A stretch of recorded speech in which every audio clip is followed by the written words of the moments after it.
Jumatatu ya tarehe 11 mwezi wa 5 mwaka huu 2026, ukurasa wa Jamii Forums ulichapisha taarifa juu ya kero kwa wakazi wa Buza, hasa katika milima ya takataka kwenye maeneo hayo. Manispaa ya Temeke tumefika katika eneo hili na kujionea hali ikoje.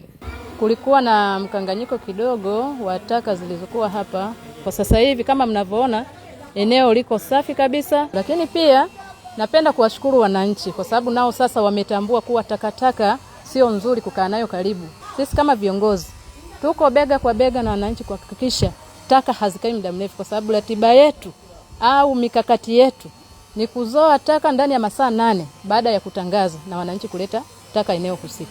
Hapa kwetu tulikuwa tuna kero ya takataka. Zilikuwa zinatupa kero sana, hasa kipindi cha mvua. Lakini kwa sasa hivi tunashukuru taka zimeondoka na mambo tunaendelea kama kawaida, kwa sababu biashara tulikuwa tunafanya biashara kwa shida.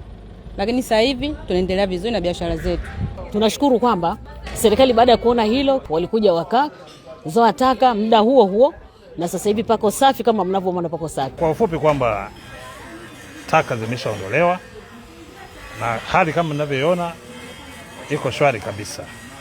Na hii sio mara zote kwamba inatokea hivi. Ni kutokana tu na hali ya mvua ambazo zilikuwa ni nyingi katika jiji letu la Dar es Salaam. Kama tunavyofahamu, kwa kila mwaka kipindi katika jiji letu, hasa hususan kipindi cha masika, operation ya takataka inakuwa ni ngumu sana kutokana na madampo, barabara zingiliki, madampo ya ingiliki. Sasa hali ya mvua imepungua, imekatika. Hali ya huduma imerudi katika hali ya kawaida, magari yanaingia dampo kama kawaida, na hali ya usafi mitaani sasa imeshaanza kuwa nzuri kabisa.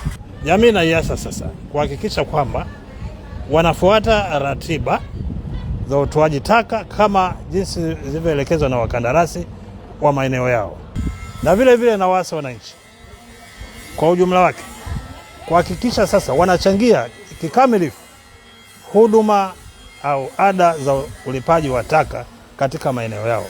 Manispaa ya Temeke inaendelea kuwahimiza wananchi juu ya utunzaji wa mazingira, ikiwamo kufanya usafi katika maeneo yao. Kumbuka, Temeke safi inaanza na wewe.